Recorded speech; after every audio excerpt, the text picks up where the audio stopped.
Okay, so we are going to be drawing our raccoon today to add to our tree. So I have this part, this is like the raccoon body, but we're gonna be drawing its head, its tail, and then the arm today, and then working on the face, and then getting it glued down to our tree. So, but this little video is just on how to draw the raccoon, okay? So just so you have an idea how big it is, that's why I made these. So this raccoon tail, you want to place it on here. I'm going to place it kind of close to the edge. And then you're going to take a pencil and draw, or trace, I should say trace, around here. I'm using this black so that hopefully you'll be able to see a little bit better of what I'm going to do. So around there, so you can see the tail. Okay, I'm going to put that aside, save for another person. Now I'm going to work on the head. I'm going to follow this, not exactly, but similar. But I want to make sure, you think about that, that's the body. It'd be like 2 fists. I want the head to be about as big as my hand or a little bit bigger. What is that?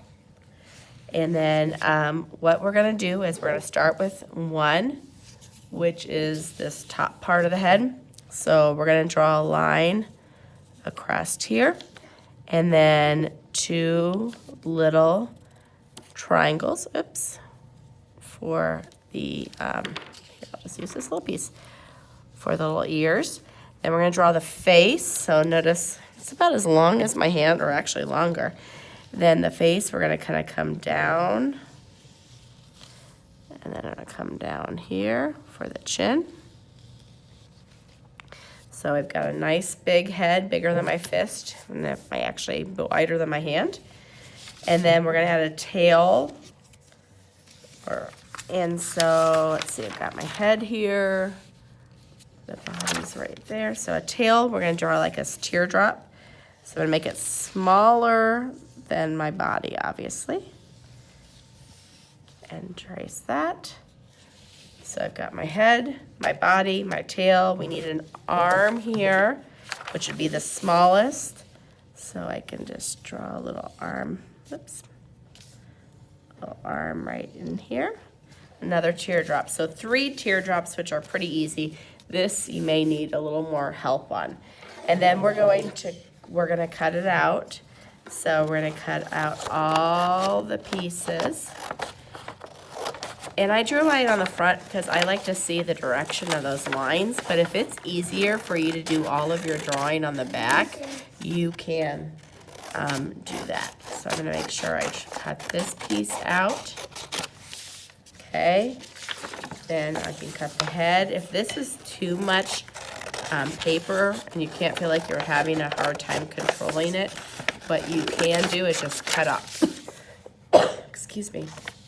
Cut out a section like that, and then it's a lot easier to move and manipulate the paper. So I always make sure I'm cutting away from myself.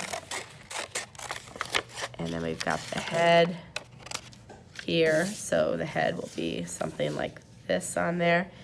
Then we get the little tail, cutting that out, always pointing away from us. And you can save this paper if you want to use it for something else, but most likely, see, I don't know what I want the tail down or up. I haven't decided, but I'm just going to set it there. There's a lot of paper here, so I'm not going to cut that out. Excuse me. This would be the little arm. And we'll be putting this all together in the next video. So I just want to make sure we all get to drawing, cutting it out, and then you can kind of arrange it here. That arm's kind of big, so I'll probably trim it down just a little bit in the next video, okay? But he's pretty big, 2 hand widths. And then we'll work on the little face. We can do that now, or we can do it